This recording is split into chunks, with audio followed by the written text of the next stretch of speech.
Bom dia, Pai do Senhor. Hoje é dia 16 de julho de 2024. Estamos começando mais um momento João 3,30. Que ele cresça, que eu diminua. E vos fala a missionária da Gira Urbano. Como de costume, vamos estar orando e logo em seguida vamos estar passando para a maravilhosa palavra do Senhor. Amém?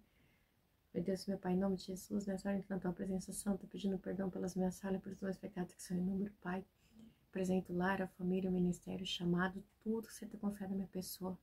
Nessa hora eu te peço, Pai, visite essa irmã que vai estar do outro lado ouvindo essa palavra, que eu possa estar guardando, livrando, entrando com providência, com socorro. Se tiver alguém lutado, o Senhor possa estar curando. Se é uma mãe solo, Pai, que está precisando, Pai, botar o alimento na mesa, Pai, para os seus filhos, que o Senhor possa entrar com providência, com socorro, Pai. Eu não sei a necessidade, Pai, desse irmão, dessa irmã que vai estar do outro lado, mas o Senhor sabe. Deus, eu te peço que o Senhor guarde, cobre com teu sangue, sustente, fortalece, corta o laço, quebra o arco, desfaz toda a obra das trevas, meu Deus, é que eu te peço neste dia, em nome do Pai, do Filho e do Espírito Santo de Deus, amém? Amém? A palavra que você colocou no meu coração está em Hebreus, né? A gente está na maratona de Hebreus, hoje a gente vai estar meditando em Hebreus 6, tá? Ontem a gente meditou no 5, hoje é o 6. Então vamos lá? Diz assim: portanto, deixemos os ensinos elementares a respeito de Cristo, avancemos para a maturidade,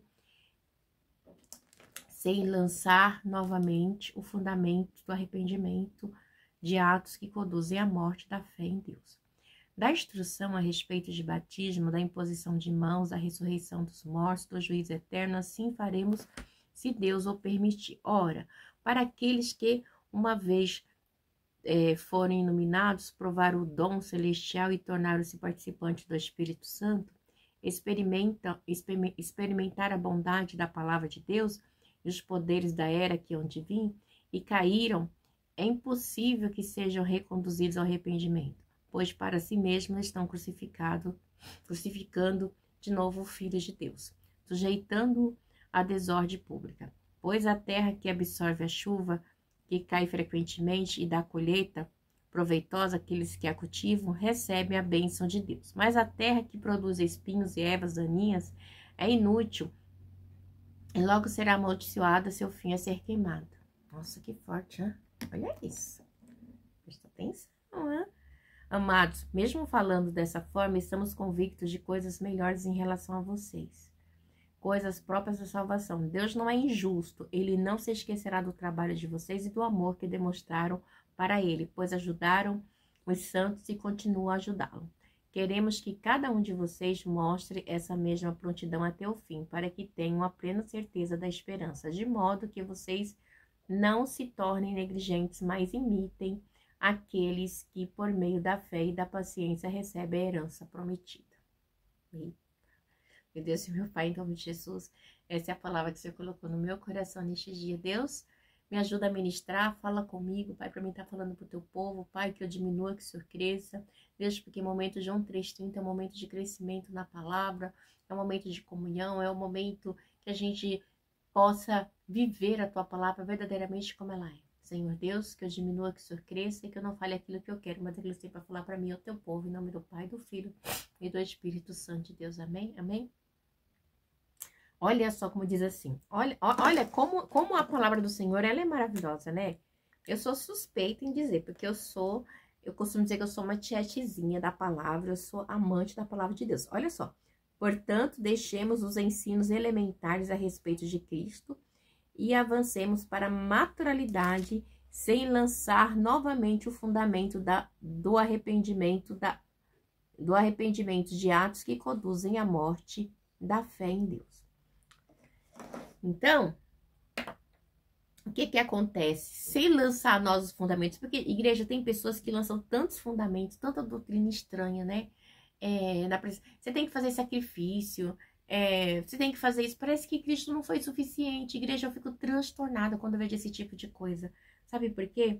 Porque a doutrina fundamental da palavra do Senhor, ela é perfeita. A palavra de Deus, ela é perfeita, né? E os ensinos elementares de Cristo, ela tem que estar enxertada, ela tem que estar na palavra do Senhor, né? Eu não preciso pregar. A palavra de Deus é o próprio Cristo e a palavra fala por si, né? A gente não tem que ficar botando coisas que não tem mais fundamento, né? E a gente vê cada absurdo. Igreja, de verdade, eu falo porque eu já passei, já vi cada absurdo, né? Que eu vejo, que eu vi, né? E que eu vejo, e que eu vejo as pessoas falarem. Então é muito triste, né? Então sempre, eu posso dizer para você, sempre que você querer aprender, aprenda da palavra de Deus. Aprenda da fonte da vida. Aqui é a fonte, igreja. Não tem outra fonte, né? A fonte de água viva, para mim, para você, é Cristo. E é assim, e Cristo, ele deixou essa fonte aqui para mim, para você, né?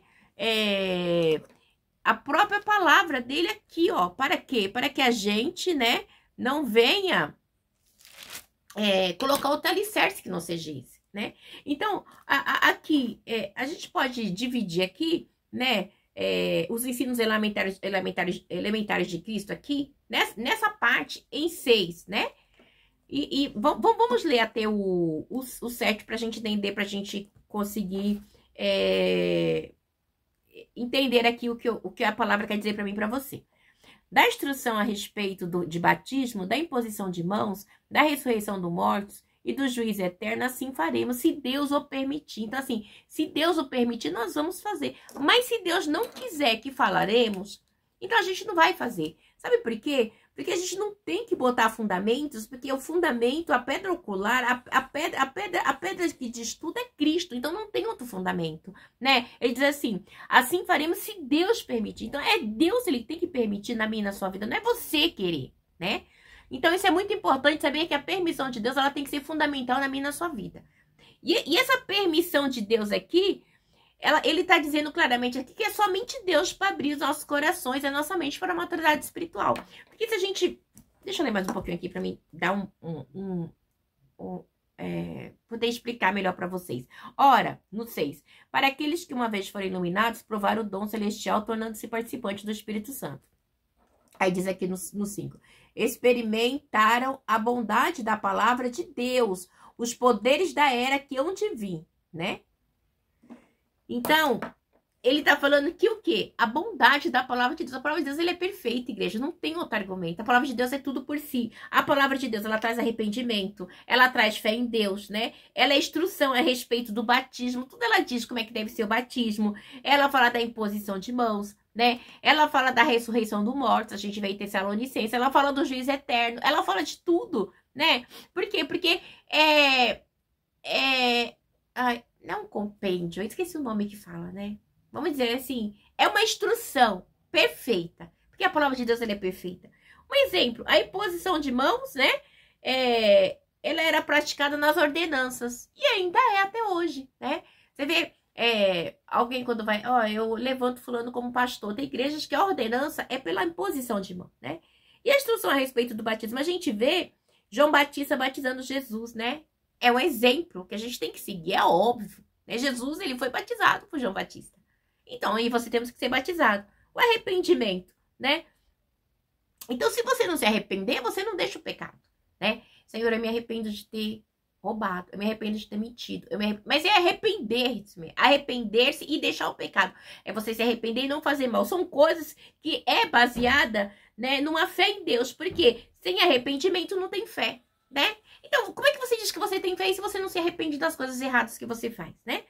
Então, quem tem fé desvia-se das trevas, desvia-se dos mal, porque Deus desvia-se da maldade, das coisas do mundo, porque Deus é luz, né? E quem anda na luz não pode andar nas trevas, não tem como, não tem comunhão, né? Porque a fé, ela volta-se para Deus, e Deus é luz, não tem como. A gente vê também aqui, ó, a ressurreição dos mortos, né? Todos vão se ressuscitar naquele dia, tanto os ímpios como os não ímpios. Os justos e os ímpios, quer dizer, desculpa. Todos vão ressuscitar. Um para o juízo eterno, né? Ambos para o juízo eterno, mas para a glória e outro para o inferno. Não tem, gente, não tem jeito, né? E o juízo eterno, muitos rejeitam a graça salvífica de Deus, né? Quantas pessoas rejeitam, né? E persiste no seu caminho mal, andando e fazendo tudo que é mal, roubando, mentindo, enganando, né? Esses dias eu tive uma conversa com uma pessoa de uma certa religião, que ali pra mim não é nenhuma, não sei nem dizer que tipo que é. Ele eu comentando sobre a situação, eu falei assim, gente, eu não conheço outro nome a não ser roubo, né? Ah, mas é a maneira de ver. Não, não é a maneira de ver. O que é roubo é sempre roubo, igreja.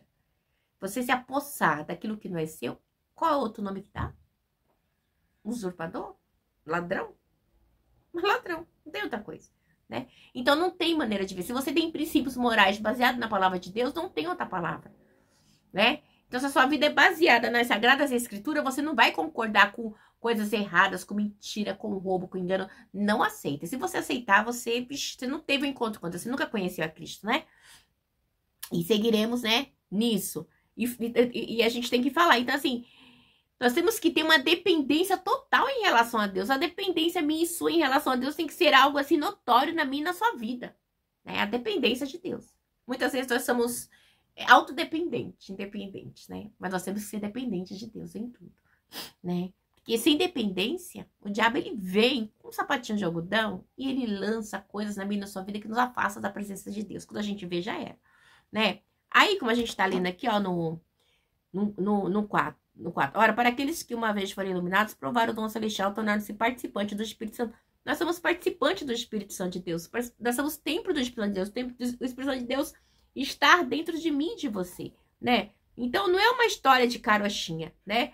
Então, os cristãos que realmente são salvos, que estão em Cristo, né? Jamais eles vão deixar, né, de servir a Deus, né? A gente lembra que muitos não entraram na terra prometida, experimentaram do fruto, mas não entraram por quê?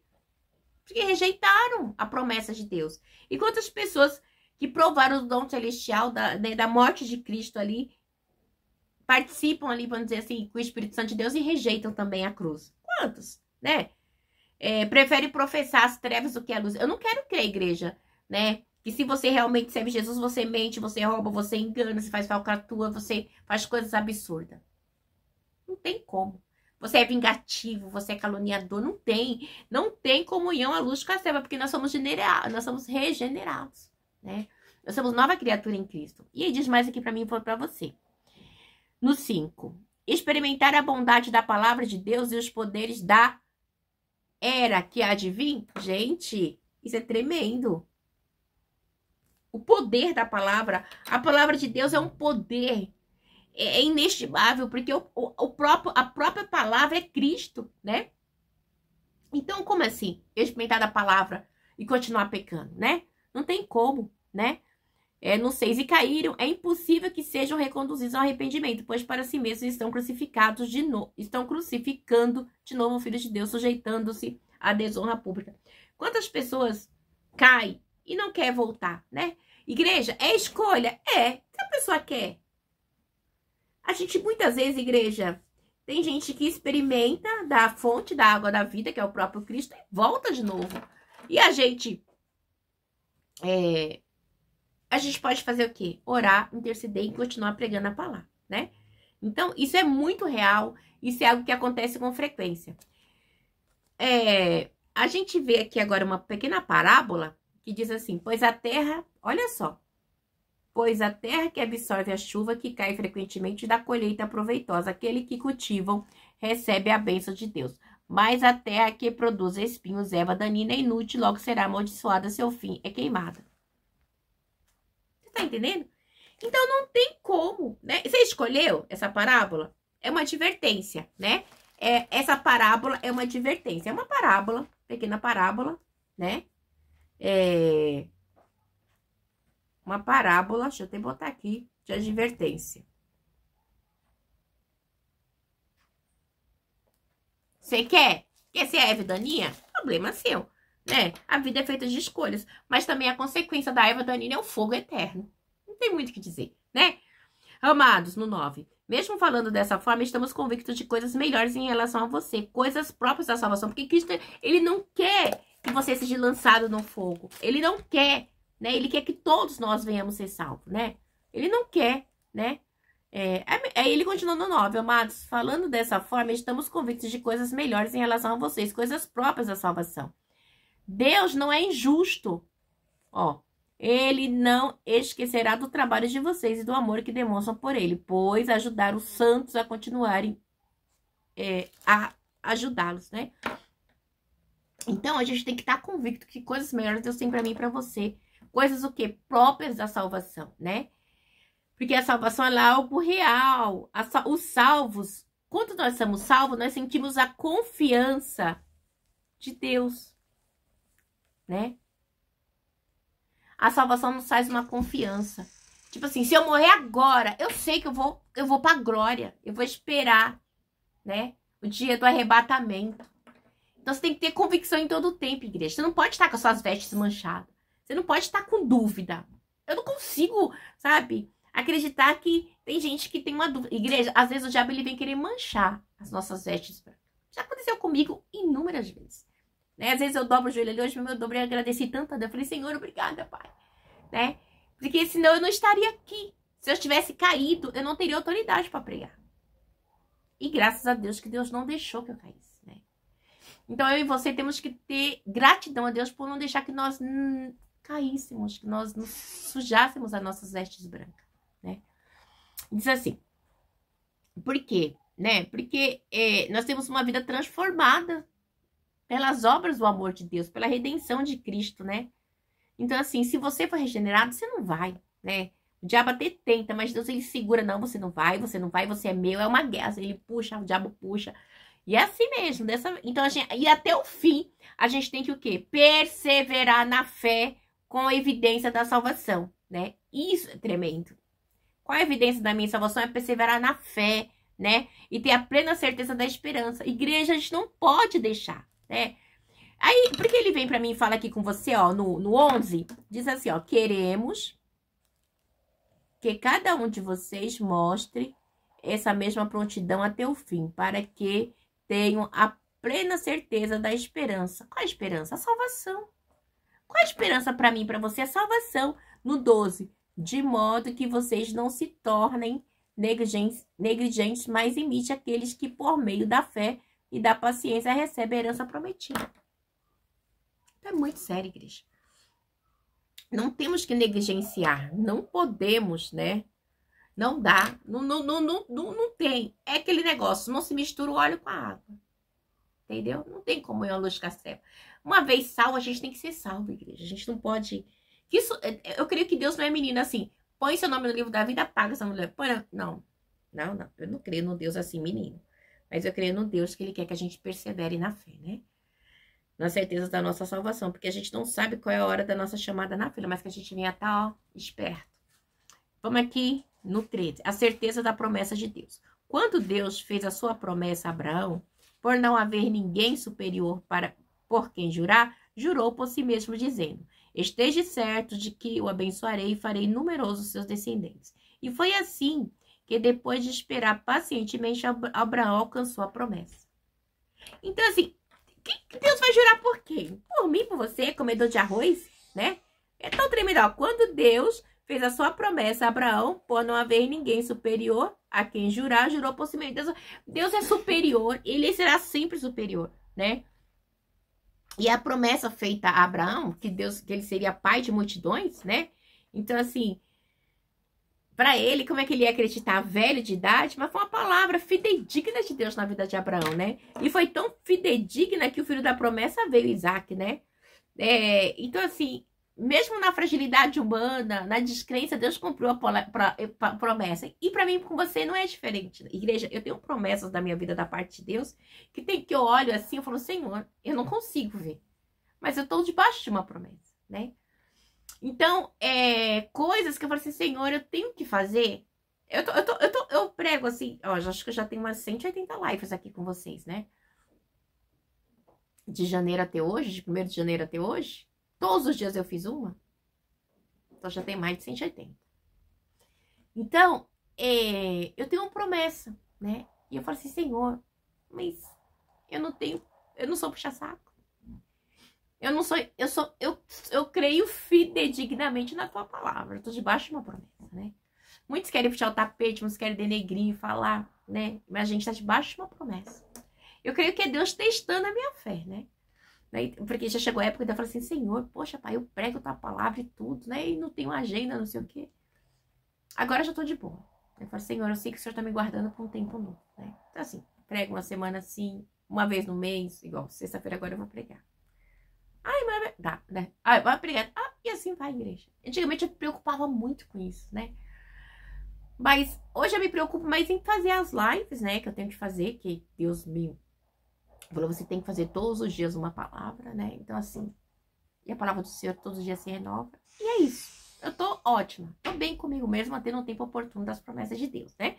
Mas então, ele diz aqui assim no 14, dizendo: esteja certo de que abençoarei e farei numerosos os seus descendentes. Deus fez uma promessa para Abraão. E Abraão, como assim descendentes? Eu não tenho filho, né? E a gente vê que acontece aquela tragédia lá com Ismael, né?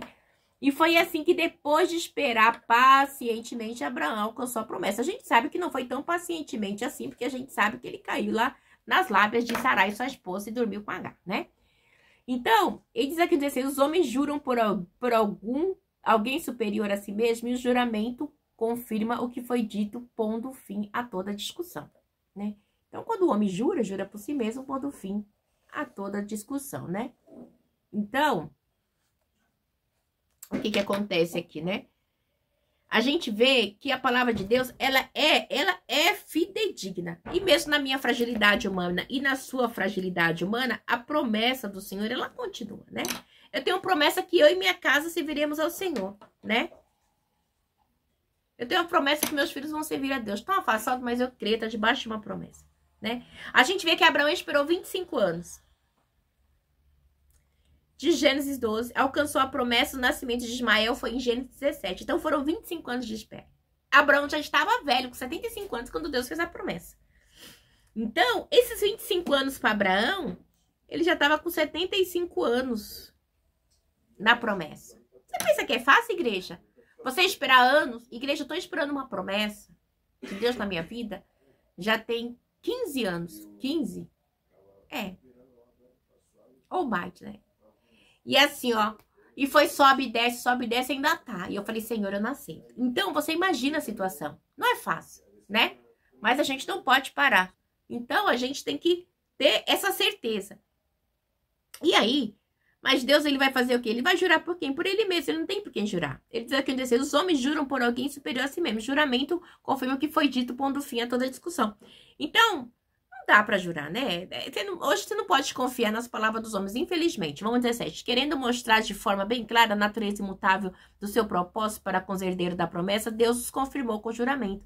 Então, Deus confirmou com o juramento os herdeiros da promessa. Quem é os herdeiros da promessa? Sou eu e você, né? Nós somos herdeiros da promessa de Deus, de Abraão, né? Que seria pai de multidões. Nós estamos entrelaçados ali junto com ele para que se cumpra a palavra do Senhor. A gente vê no 18 assim, para que por meio de duas coisas imutáveis, nas quais é impossível que Deus minta, sejamos firmemente encorajados, nós que nos refugiamos nele para tomar posse da esperança proposta. Qual a esperança proposta por Deus para mim e para a sua vida? A salvação, igreja. Qual a maior promessa? É a promessa da salvação, né? Porque a promessa de Deus por si só é totalmente fidedigna. Deus, ele é fiel. Deus, ele não tem para quem jurar, ele jura por ele. Deus confirma a promessa. Nós temos que ser firmemente encorajados, né? Porque a gente já passamos, né? O passado ali da promessa de Abraão já está conosco. Então, nós temos que prosseguir na promessa, né? E crer, né? A promessa será paz de multidão. Olha só, né? E nós somos enxertados na videira verdadeira que é Cristo. A gente vê aqui no 19 que diz assim, ó. Olha só, temos essa esperança como âncora da alma firme e segura, a qual adentra o santuário interior por trás do véu, né? Olha, o que é uma âncora? Sabe quando a gente joga uma âncora, né? É algo firme, né? Quando joga, os pessoal tá no mar, ele joga a âncora. Lembra do Popeye? Então, aquela âncora, ela é algo firme. Então, a nossa alma, a âncora firme, né? Firme e segura nas promessas de Deus, né? Tem um hino da harpa assim, firme nas promessas do Senhor, ô Cristo. Então, temos que estar firme nas promessas do Senhor. Assim como a âncora que mantém o navio na segurança, na posição certa, né? A nossa âncora é Cristo, né? Nós temos que manter a nossa esperança em Cristo. É uma garantia de segurança, né? É um santuário interior por trás do véu, né? O véu já foi rasgado, a gente sabe ali, falei ontem sobre isso na cruz de cima a baixo, Deus nos dando livre acesso de mim para com Deus, né? Através de Jesus, sem precisar do homem, né? O homem falho, né? Então, e assim, Cristo, ele é a nossa âncora verdadeira. Assim como a âncora desce para o mar, Cristo, ele sobe, né, para a nossa vida, o santuário celestial, né? É algo tão tremendo, né? Onde o próprio Deus está lá, no céu fixo, Cristo está lá com ele também, né? Cristo é a nossa âncora.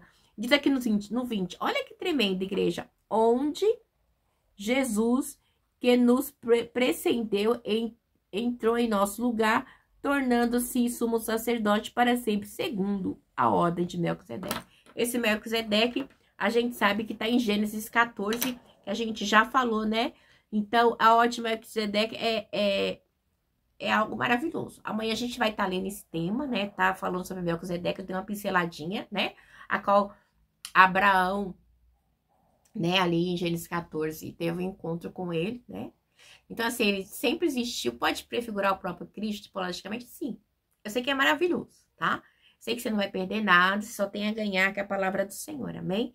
Então, assim, que Deus possa falar com você, que Deus abençoe a sua manhã, o seu dia, em nome do Pai, do Filho e do Espírito Santo de Deus. Amanhã continuaremos, tá bom? Um beijo, ficam na paz.